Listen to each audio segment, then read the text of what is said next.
আল্লাহ তাআলা যদি কবুল করেন, দল যদি আমাকে যোগ্য হিসেবে বিবেচিত করে, ইনশাআল্লাহ বিপুল ভোটের ব্যবধানে আমরা বিজয়ী হব ইনশাআল্লাহ, আল্লাহর উপর ভরসা রেখে বলছি। আর নির্বাচিত হওয়ার পরে ডেভেলপমেন্টের গল্প আমরা গতানুগতিকভাবে করেই থাকি, কিন্তু আসলে একটি মানবিক সমাজ বিনির্মাণের জন্য আমার যে বৈজ্ঞানিক প্রচেষ্টা থাকা দরকার, সেই জায়গাটা আমার একটা ব্যতিক্রম প্রোগ্রাম আছে।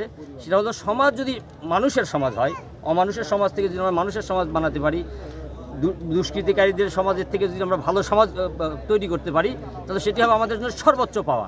আর এই সমাজে আপনি যেই উন্নয়নই দেন সেটি কার্যকর হবে।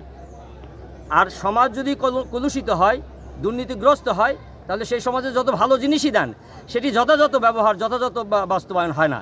যে কারণে আমার ফার্স্ট প্রায়োরিটি হলো সুন্দর আদর্শিক একটি সমাজ বিনির্মাণ এবং সেই আদর্শিক সমাজের জন্য উন্নয়নের সর্বোচ্চ ধারাকে অব্যাহত রাখা। পাশাপাশি বিগত 17 বছরে বগুড়ার মানুষ সরকারি সুযোগ সুবিধা থেকে বঞ্চিত ছিল। বিশেষ করে যুবকদের, চাকরিজীবী কর্মজীবীদের কর্মের কোনো সংস্থান ছিল না সরকারিভাবে।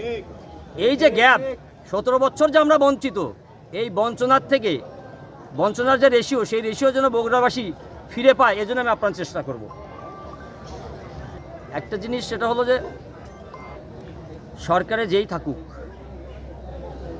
প্রত্যেক সরকারই তার ডেভেলপমেন্টের জন্য তার সরকারের ভাবমূর্তি সমুন্নত রাখবার জন্য চেষ্টা করে, কিন্তু পারিপার্শ্বিক নেতাকর্মীদের দুর্বৃত্তায়নের কারণে সেটি যথাযথভাবে বাস্তবায়ন হয় না।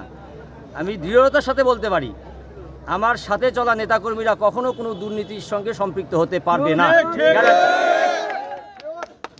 ডেভেলপমেন্টের যে ধারা সরকারিভাবে নির্ধারিত হবে তা যথাযথভাবে বাস্তবায়িত হবে, এর কোনো ব্যত্যয় নাই ইনশাআল্লাহ।